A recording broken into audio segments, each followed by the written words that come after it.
Cricket খেলতে পারি না, সো আমি কেন ওখানে যাবো? যেটা পারি না সেটা কেন করবো? ঈদে আমার টগর সিনেমাটি আসছে। আমার সবকিছুর জন্য একটা থেকে আরেকটা ভিন্ন থাকে। চতুর্থবারের মতন আয়োজন করা হয়েছে, খুব ভালো লাগছে এবং আমার পারফরমেন্সও আছে, ধামাকাদার একটা পারফরমেন্স। সো সব মিলিয়ে এত বড় সড়ো একটা আয়োজন আমার কাছে মনে হয় যে অন্য কোনো অ্যাওয়ার্ড প্রোগ্রামের থেকে ছোট কোনো কিছু না।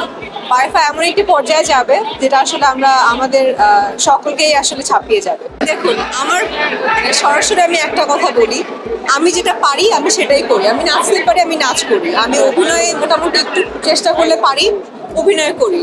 কিংবা কথা বলতে দিলে একটু কথা বলতে পারি, ওটা করি। আমি ক্রিকেট খেলতে পারি না, সো আমি কেন ওখানে যাবো? যেটা পারি না সেটা কেন করবো?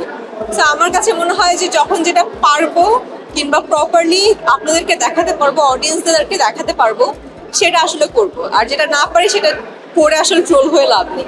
আমি চাই কখনো আমার ক্যারেক্টার, আমার সিনেমার ক্যারেক্টার কিংবা আমি আমার কস্টিউম, আমার গেট আপ, আমার সবকিছুর জন্য একটা থেকে আরেকটা ভিন্ন থাকে। সো চেষ্টা করব, চেষ্টা করেছিও যে ভিন্নতা আনার। সো দেখা যাক, ওয়েট করেন, অবশ্যই দেখতে পাবেন। ঈদে আমার টগর সিনেমাটি আসছে, খুব ভালো লাগছে এবং খুব এক্সাইটেড বিকজ অফ আমাদের মুভির প্রত্যেকটা গান বলি, প্রত্যেকটা যেটা আসলে মেক করা হচ্ছে, ট্রেলার, টিজার কিংবা যেগুলো যেগুলো আসবে, পোস্টার, সবগুলো একটা মানে বুম টাইপের কিছু। সো খুব এক্সাইটেড। যতক্ষণ পর্যন্ত আপনাদেরকে না দেখাতে পারছি ততক্ষণ পর্যন্ত আসলে রাত 3-4টা বেজে যায়, ঘুম হয় না।